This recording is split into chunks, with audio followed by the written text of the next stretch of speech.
So in the last video, we used this chart to demonstrate the opportunity cost of a country to produce two items, drums versus roses. And we said that for 10 more of one product that the country produces, it sacrifices producing 10 more of the other product because of how the slope of the production's possibilities curve would turn out. And this was the curve that we had, the possibilities frontier for drums versus roses for country A. And this is kind of where we left off. We didn't really talk about what it means to exist on this graph. But we did say that if the country produces on this line drawn here, then it's producing at maximum production, as in it's using all of its resources to the greatest efficiency that they can be used. It doesn't really matter what point along the line they're on, as long as they are working on the line. That is, because then they're using all of their resources to be producing products. And just wherever they're producing at, it's just what they value producing more. So if they're on one of the extremes, then it means they just prefer making drums or roses over the other item. If they're producing maybe 30 drums and 70 roses, then that just means they want to produce a few more roses, but still have some drums.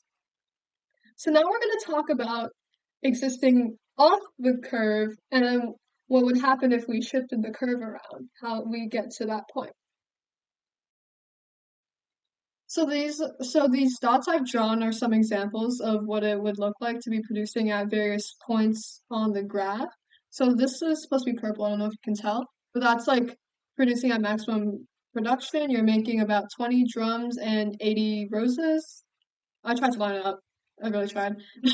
And then this red point is you'd be producing at 40 drums and 20 roses. That's under production because the total amount of products you can be producing are 100. In this scenario, you'd be missing out on producing 40 of like any item here. So if the country are producing at this red point here, then they'd be underproducing, and that's not good. You have to get up to this line here to be producing at maximum efficiency, maximum production.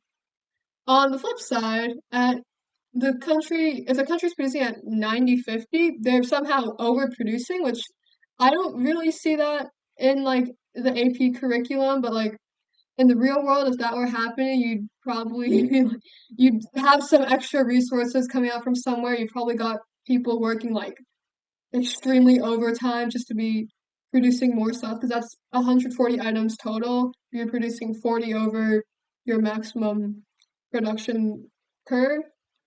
Um, that's a overly efficient economy, maybe to the point where you're producing a little too much. I don't know. So I've drawn the shift of the production's possibilities curve to move to kind of hit this new point. This would happen. So in this case, the country A has become more efficient and is able to produce more stuff overall. Maybe they had a surge in workers who came in and are able to help produce more drums and more roses, or maybe they got a lot more new material to produce these items, or maybe the technology used to produce these items has improved, allowing them to produce more stuff. So in those cases, the curve would shift to the right, yeah. So now I tried to draw, but I kind of ran out of space. Like at the most extreme ends, they can produce up to 140 of any item.